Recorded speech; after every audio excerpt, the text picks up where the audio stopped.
श्री पंढरपुर में एक भक्त हुए। उनका नाम था दामाजी पंत। क्या नाम था? श्री दामाजी पंत। एक राजा के, एक बादशाह के सूबेदार थे। आज की भाषा में कहें तो एक तहसील के रक्षक थे। एक बादशाह के अंतर में जितने जिले आते हैं, तहसील आती है, उनके एक एक रक्षक बना दिए जाते। तो एक जगह के सूबेदार थे। सोलापुर के पास में एक जगह है, वहां के। एक बार अकाल पड़ा और उस अकाल के कारण लोगों के लिए भोजन की व्यवस्था नहीं थी। धीमे धीमे लोगों की मृत्यु हो रही थी। दामाजी पंत ने जब देखा कि भाई लोगों की मृत्यु हो रही है, बिना अन्न के, बिना सामग्री के भोजन नहीं कर पा रहे। आए दिन दामाजी जैसे ही अपने घर से निकलते थे तो 2-4 शव यात्राएं जा रही होती थी। और कोई पूछता था, भैया इनके प्राण कैसे चले गए? बोले भुखमरी के कारण प्राण चले गए। अकाल पड़ा है, खाने को अन्न नहीं है, बादशाह राजा सब अपने भंडार भर रहे हैं, जनता पर, प्रजा पर कोई कृपा कर नहीं रहा है, लोग मर रहे हैं। दामाजी क्या करते थे? अपने घर आते और घर की कुछ सामग्रियां बेच देते, कुछ अन्न इकट्ठा करके और फिर लोगों में बांटते। अपनी पत्नी के आभूषण बेच देते, फिर लोगों में बांट देते। धीरे धीरे करके उन्होंने अपने जितना उनका जीवन की जमा पूंजी थी सब खर्च कर दी। और सब करके करते क्या थे? अन्न खरीदते, अन्न लाते और लोगों में, गांव में बांट देते। जितना उनसे हो पा रहा था लोगों की सेवा में दे रहे थे। लेकिन एक समय ऐसा आया, श्री दामाजी पंत के पास में अब बेचने के लिए कुछ भी नहीं। तो दामाजी पंत एक दिन रात भर सोचने लगे, क्या करूं मैं, कैसे इन जीवों का कल्याण करूं, कैसे इन लोगों को मरने से बचाऊं। क्योंकि वे एक सूबेदार थे, एक तहसील पूरी, एक जिला पूरा उनके अंदर में ही आता था। तो बादशाह का अन्न कोष, उसकी चाबी उन्हीं के पास ही रहती थी। दामाजी पंत ने अपनी पत्नी को रात में बुलाया और कहा, देवी मेरे मन में एक योजना तो है लोगों के घरों में अन्न पहुंचाने की, लोगों की मृत्यु को टालने की, लोगों को जीवन देने की, पर इस योजना से मेरे प्राण चले जाएंगे। पत्नी घबरा गई, बोले आप कैसी बात कर रहे हैं? ऐसा कुछ भी नहीं करना जिससे आपके प्राण जाएं। मैं कहां जाऊंगी फिर? दामाजी कहने लगे, देवी मेरे एक के प्राण जाएंगे पर लाखों के प्राण बच जाएंगे। और ऐसा भी हो सकता है कि मेरे तो प्राण जाएं, साथ में तुम्हारे भी प्राण ले लिए जाएं। पत्नी बोली, ऐसा क्या विचार कर रहे हैं आप? तब दामाजी बोले, मेरे पास ये अन्न कोष की चाबी है बादशाह की, उसमें इतना अन्न होगा कि अगले 2-3 महीने तक, जब तक वर्षा का समय नहीं आता, जब तक ठाकुर जी की कृपा नहीं होती पृथ्वी पर, तब तक लोग मरेंगे नहीं। इतना तो अन्न होगा, उसको मैं खोल दूंगा, लोगों में बांट दूंगा। और फिर जब बादशाह को पता चलेगा, वो मुझे सूली पर चढ़ाएंगे और हो सकता है कि मेरे साथ साथ तुम्हें भी चढ़ा। लेकिन मेरे मन में आता है कि अगर मेरे प्राण चले जाएं, लाखों के बच जाएं, तो ये सेवा मैं कर सकता हूं। अब इस बात को सोचिएगा, ऐसी विचारधारा रखने वाला व्यक्ति वो कपटी नहीं हो सकता, उसके चित्त में छल नहीं हो सकता, उसके चित्त में चतुराई नहीं हो सकती। ऐसी बुद्धि वही कर सकता है जिसका चित्त बहुत सरल और निर्मल हो। हम लोग ऐसी विचारधारा वाले नहीं। दामाजी पंत ने अपनी पत्नी से कहा, मैं अन्न कोष खोल करके लोगों में बंटवा दूं, मेरे प्राण तो जाएंगे पर इतने लोग बच जाएंगे। पत्नी ने कहा, मुझे स्वीकार है, आप कीजिए। और श्री दामाजी पंत ने अन्न कोष का भंडार खोल दिया और राजा बादशाह को पता ना चले, रात रात में पूरे पूरे लोगों से लुटवाया खूब अन्न। इतना अन्न था उस अन्न कोष में कि 1 महीना तक लूटते रहे, फिर भी कम पड़ गया, फिर भी खत्म नहीं हुआ।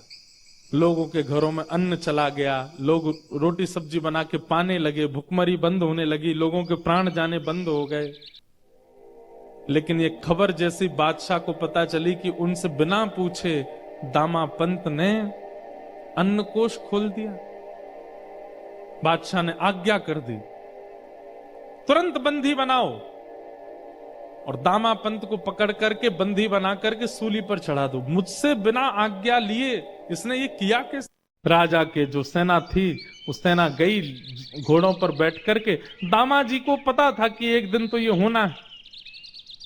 और आज जैसे ही सैनिकों को आते देखा, अपनी पत्नी को मुस्कुरा कर देख करके बोले, देवी अब मुझे आज्ञा दो,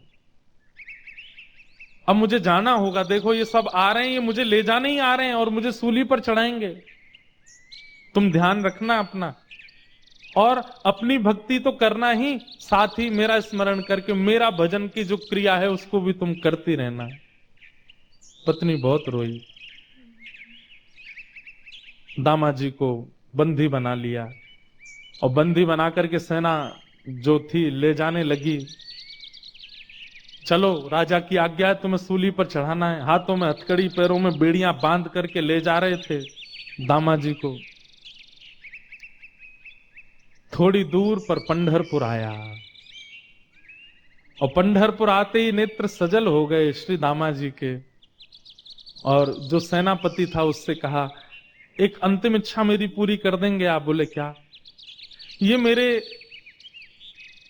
इष्ट का स्थान है, श्री पंढरीनाथ भगवान यहां विराजते, आपकी अगर आज्ञा हो तो मैं ठाकुर जी को केवल प्रणाम कर लूं।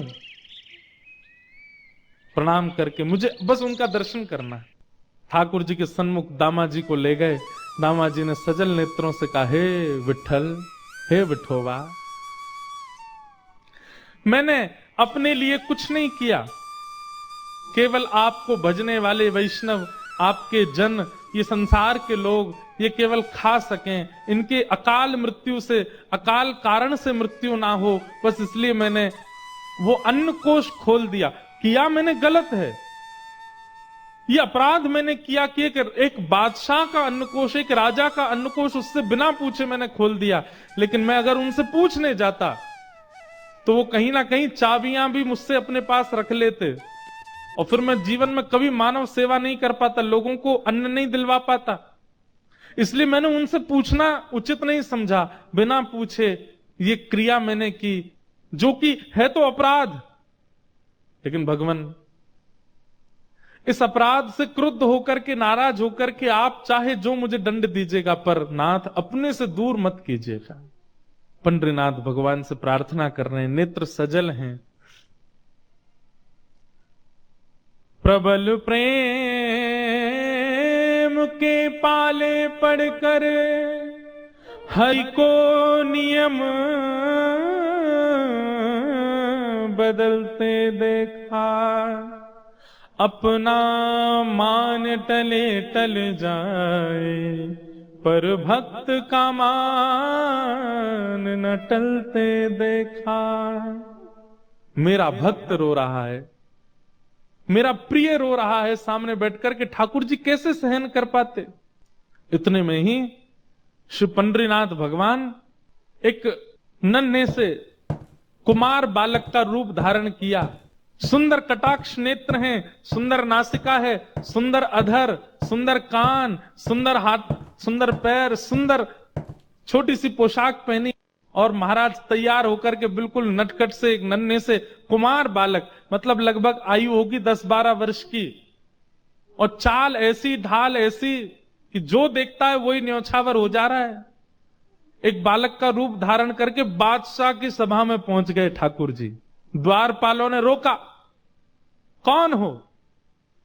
केवल तिरछी नजर से उनको देख लिया।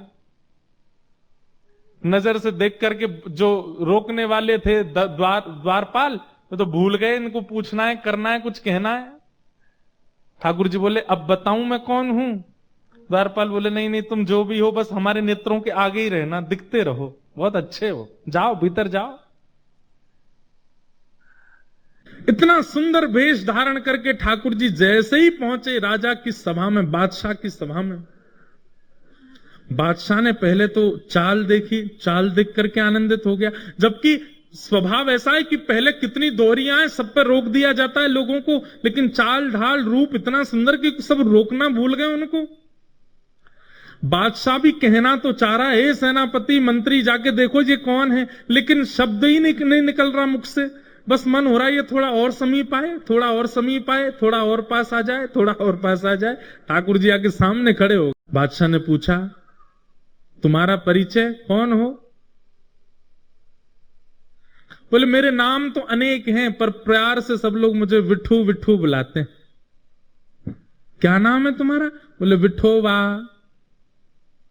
विठोबा? हाँ, कितना सुंदर नाम है, जितने सुंदर तुम उतना ही सुंदर तुम्हारा नाम है। कैसे आना हुआ तुम्हारा हमारे यहां? बोले, अरे मेरे स्वामी हैं, मैं जिनका दास हूं, मैं जिनका सेवक हूं, ऐसे मेरे स्वामी, मेरे महाराज, मेरे सर्वस्व। कौन? आपके सूबेदार श्री दामाजी पंत, वो मेरे स्वामी हैं। मैं उनके यहां नौकरी करता हूं, मैं उनका सेवक हूं।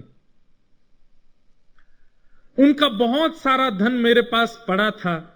मैंने बहुत बार उनसे कहा कि आप आके ले लीजिए, लेकिन वो इतने व्यस्त थे कि वो नहीं आ पाए। इतने उदार, अपना सारा धन मेरे पास छोड़ दिया।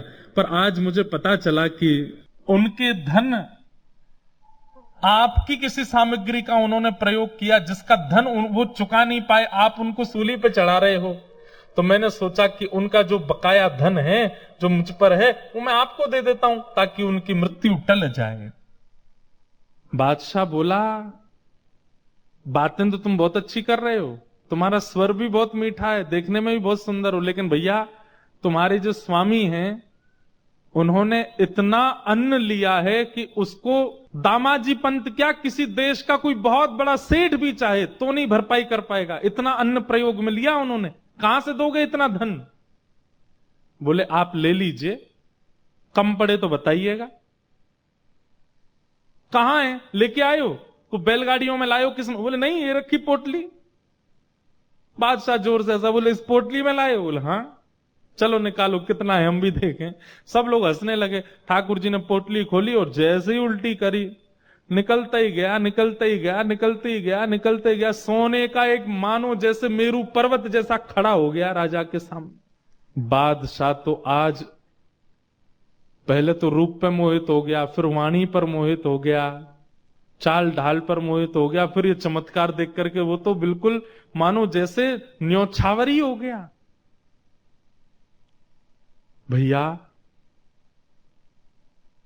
बस बस बस बस बस करो, ये तो अन्न क्षेत्र में इतना अन्न नहीं था जितना तुम धन दे रहे हो, ये तो उससे बहुत ज्यादा दे रहे हो। और ये कैसा तुम्हारे पास ये चमत्कारी तुम्हारा ये झोला है छोटा सा, इसको उल्टा कर दे, इतना निकल रहा है। ये मेरे स्वामी श्री दामाजी पंत ने मुझको दिया है, आपसे प्रार्थना है मेरे स्वामी को मुक्त कर दीजिए। ऐसा कह करके पोटली अपने कमर पर बांध के ठाकुर जी तो वहां से चाल ढाल करते चले गए। राजा देखता ही रहा अपलक नेत्रों से। और जाते जाते ठाकुर जी गए और जाकर के राजा से बोले, अब धन पर्याप्त है ना? बोले, हां।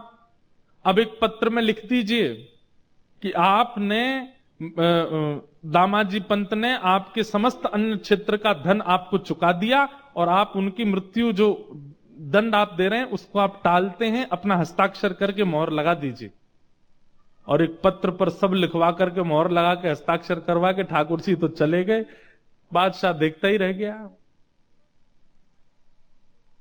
दामाजी पंत का नित्य नियम था, गीता जी का पाठ करते थे। आज सूली पर चढ़ना था उनको प्राण त्यागने के लिए। अपने अंतिम समय में अपना नित्य कर्म कर रहे थे, संध्या वंदन करके गीता जी जैसे ही उन्होंने खोली उसमें वो पत्र मिला। पत्र में लिखा था, श्री दामाजी पंत ने जितना अन्न प्रयोग किया सबका धन चुका दिया, बादशाह के हस्ताक्षर और नीचे मोहर। गीता जी में वो मिल गया।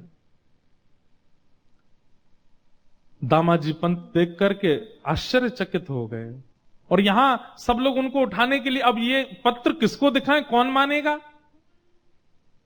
पत्र तो देख लिया, इतने में कुछ लोग आए और राजा ने उनको भेजा था सेना को, और सेना से जाकर के कहा, भैया दामाजी पंत की जो मृत्यु के लिए सूली बनाई है ये स्थगित करो।